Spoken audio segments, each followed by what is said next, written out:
Hi everybody, today I'm going to show how to add a sawtooth hanger to the back of a wood burning.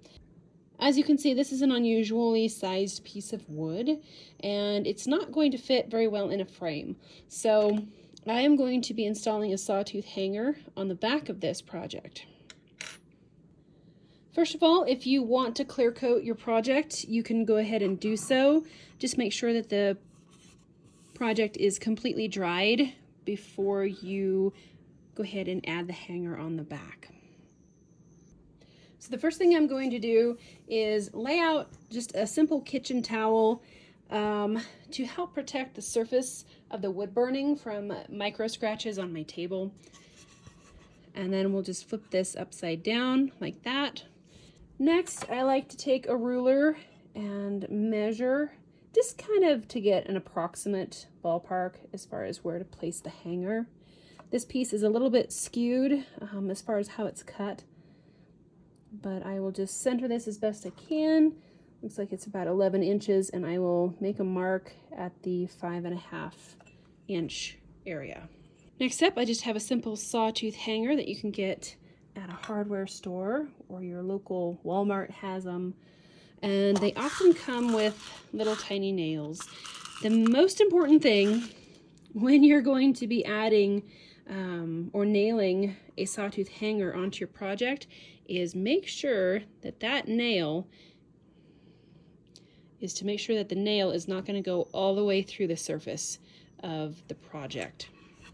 So for example, here I have another wood burning that is very thin, and if you hold this nail up to the project, you'll see that it will go through the front. So make sure that you get nails that are short enough so they're not going to go through and puncture the surface or the front of your artwork. For something really thin like this, I would still use a sawtooth hanger, but I would probably use a shorter one, and I tend to just attach that with some super glue. If you can't get really short nails, you could try little tiny screws, but a little dollop of super glue under each of those pads right there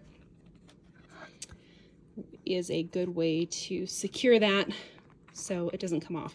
These are pretty lightweight anyway, so just a little dab of glue there works pretty well for the thin ones. Just don't make the mistake of hammering through the backside and then you find out that you ruined the front.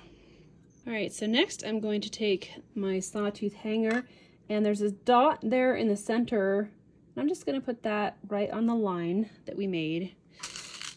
And then I'm going to take one of our little screws, and I will tell you it is nearly impossible to hold that in place and nail it without destroying your fingers. So I like to use just some needle nose pliers.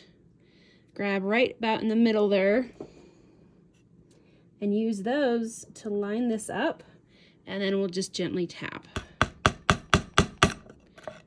Get that nail started, straighten up the sawtooth.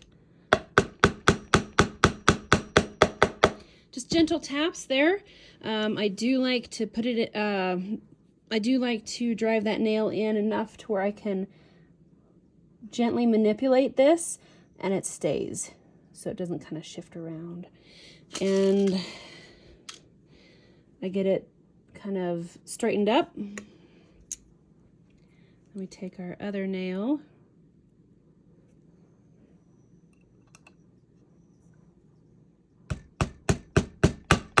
gentle taps to get it started,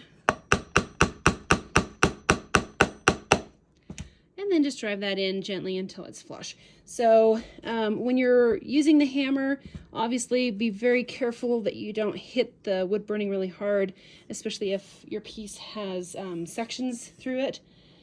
Like this, you can see there's some pieces of wood that have been glued together in the manufacturing process here. So just be very gentle with tapping those nails in place. And then there you go. You are all set to hang your new project. All right, I hope this helps with your next framing project.